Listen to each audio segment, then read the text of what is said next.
Мен Масуд Мұрагей Досымова. Мен өзім масқаруынан шыққаннан кейін, мені бүгін құрайтын жолымда масқаруы және оның ішінде Жәдікбей және оның ұрпақтары. Масқаруы, оның ішінде Жәдікбей, қазақтың ең үлкен ұлы билерінің бірі және масқаруының ең үлкен тұлғаларының бірі осыны. Жәдікбейдің өзі ғана емес, ұрпақтары өте беделді кісі болатын. Жәдікбейдің ең үлкен лауазымды сызаттарының бірі Абылай ханнан хан жайы мен Құран кітабын алып, ал Төле бидің қызын өзіне жар қылып алуы. Ал 1738 жылы көптеген қолбасшылармен бір жерге жиналып, және қол қоюының шарты бар. Мен бұл деректерді барлығын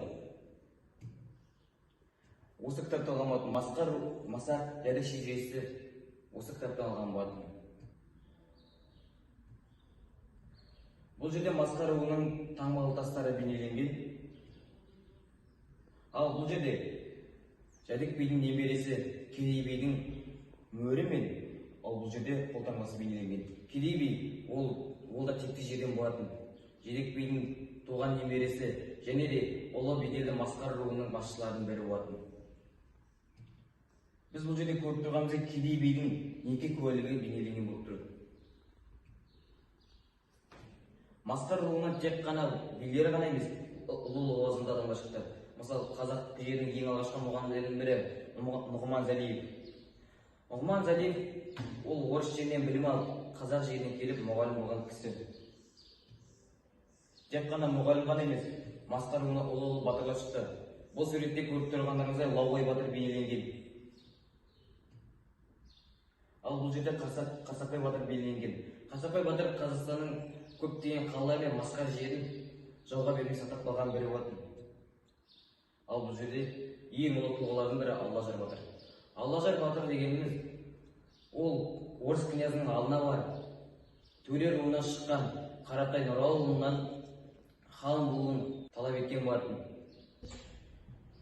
Мұса Тоқайбайұлының арқасында масқар руы Қазақстанның бас бөлігіне, яғни Жайық өңіріне қарай көше бастады.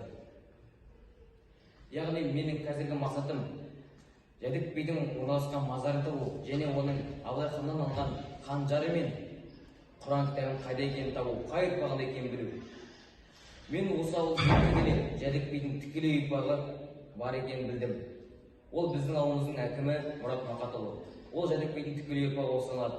Ол әкім болғанға дейін құқық пәнінің мұғалімі болып саналатын. Және де құқық пәні бойынша 2 рет университет бітірген болатын. Менің бір түсінгенім бойынша Жәдікбейдің ұрпақтары көптеген лауазымды адамдар болған. Және оның көптеген ұрпақтары старшина және де көп басшылар болатын. Мен Масуд Мұрагей Досымова. Осы жобаны құрғанмын. Ал көмектескендердің бірі мұғалімі Тоғжан Мұқанова, жерлесіміз және де журналист Қазыбек Құтмартұлы және де Әділжан Қоқашев. Назарларыңызға рахмет.